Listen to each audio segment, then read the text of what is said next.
97.3 Citi FM. Relevant radio, always. Hi there. It's 3 games to end the English Premier League. Yes, 3 games. And West, I never thought I'd utter. Leicester City and Tottenham Hotspur mathematically are the only side capable of winning the English Premier League. It's here, and we'll look at the performance of Ghanaian players over the weekend.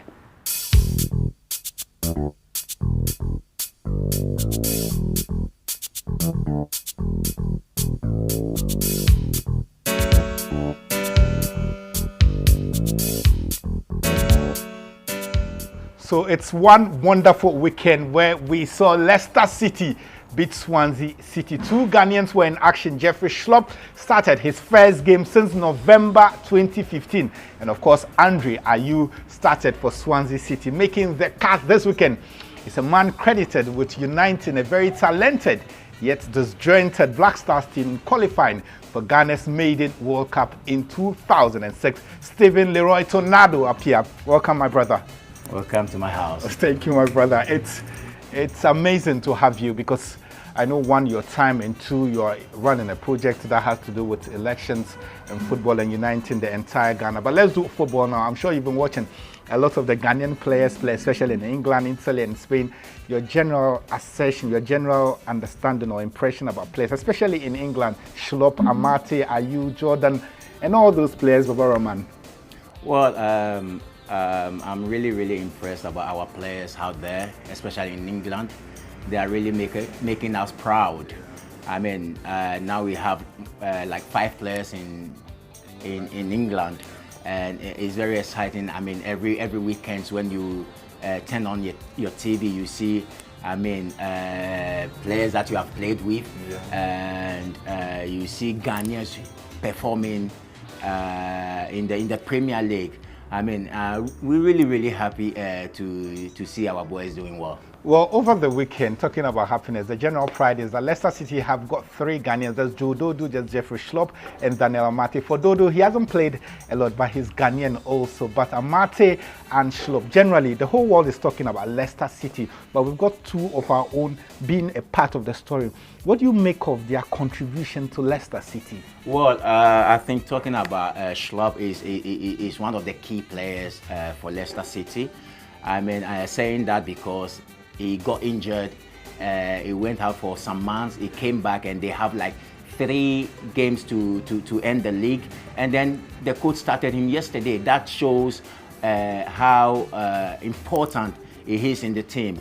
And let me come to Amate. I'm really happy for him because, I mean, you join a team like Leicester a couple of months ago, and then you are coming to win a trophy.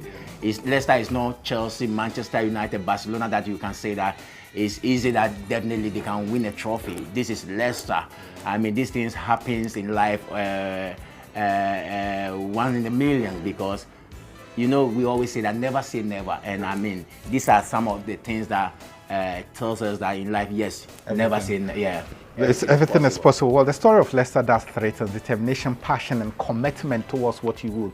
And that football alone is not about buying best players or even buying with money. They show that with determination. Claudio Ranieri says that his side is now bent on doing what has never been done in football, leading a Leicester City side to conquer the entire England and English football. But again, 3 Ghanaians also, apart from Schlupp and Amate.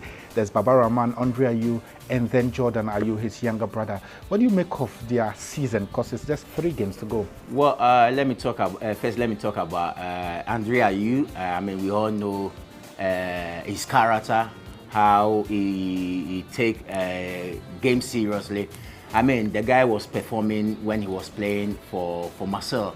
When he signed his contract with Swansea, we all thought that he's going to, I mean, when you join a team, a new club, new atmosphere, at times some players, they started, I mean, take them like 2 months, 1 month, 3 weeks before they gel in the league. But Andre's signed, and then, I mean, from the first game, we all saw what he started doing. I remember when he played his first game, I sent him a text that, oh, good one, good game. And his reply was like, Capito, I have to do more, I have to work hard. So I mean, that's Andre for you.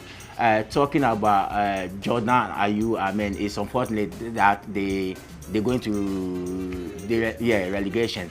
But Jordan himself is doing very, very well.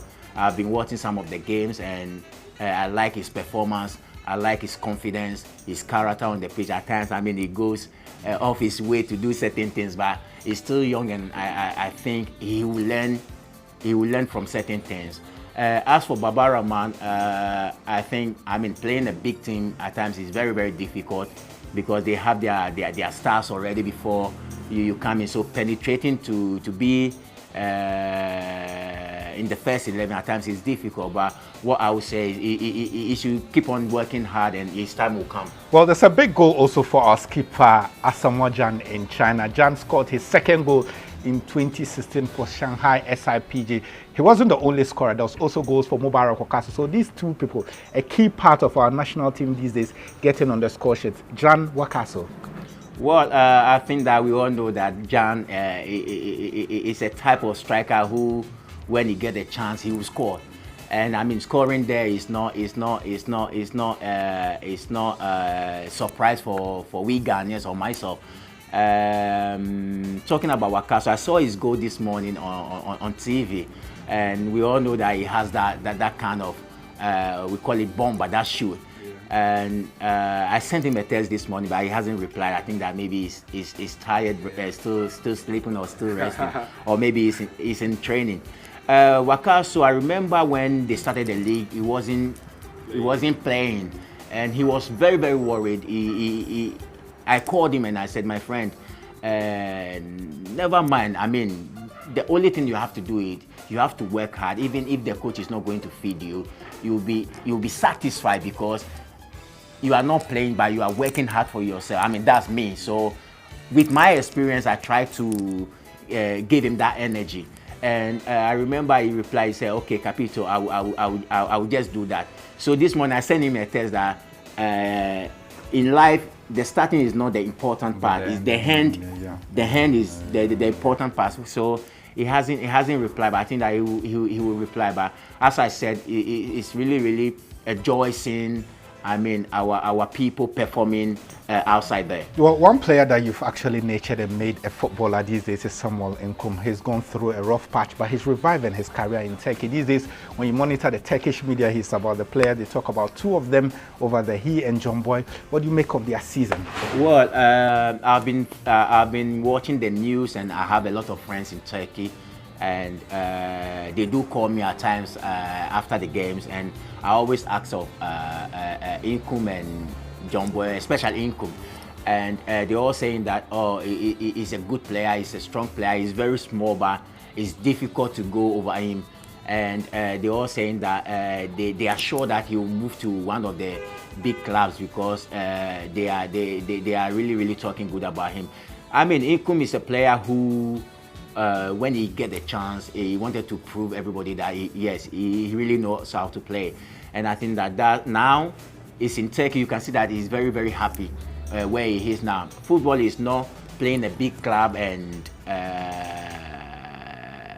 just sitting there and not performing. I mean, football is something that you have to be happy where you are. You have to be happy with your colleagues. You have to be happy with the coach. And I mean, the city that you have. So that the whole package. And I think that in Antalya is a nice place. Even in winter, the weather is not cold, and he's doing very, very well. About John Boy, I saw some videos that he scored some important goals. He's got 4 goals. Yeah, 4 goals as a defender.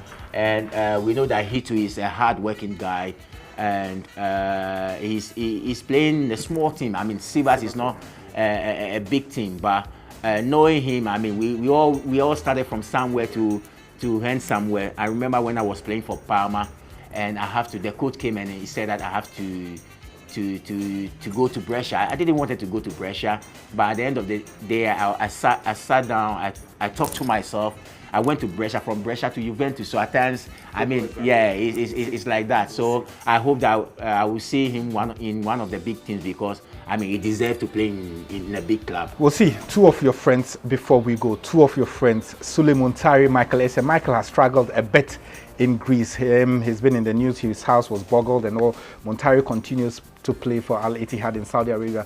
The kind of season they've had, what do you make of it? Well, talking about Sule, let me talk about Sule. I think it's difficult to follow the Saudi Arabian league. But what I've been seeing in the news, I heard that he's doing very, very well. He has this guy who works with his manager called Edo. At times I text Edo to ask him, how is Sule doing? And he said that he's doing very well. About Michael Essien, I think that he, as you said, he's struggling. When they started the league, he got some slight injured, so he was out of the league for a couple of months. He came back, and I watched his 2 games. He played very, very well. But something happened that nobody knows except myself, and I don't want to put it here. But I mean, my brother and friend is very, very fit. He wanted to prove the world that he still has a lot of football in him.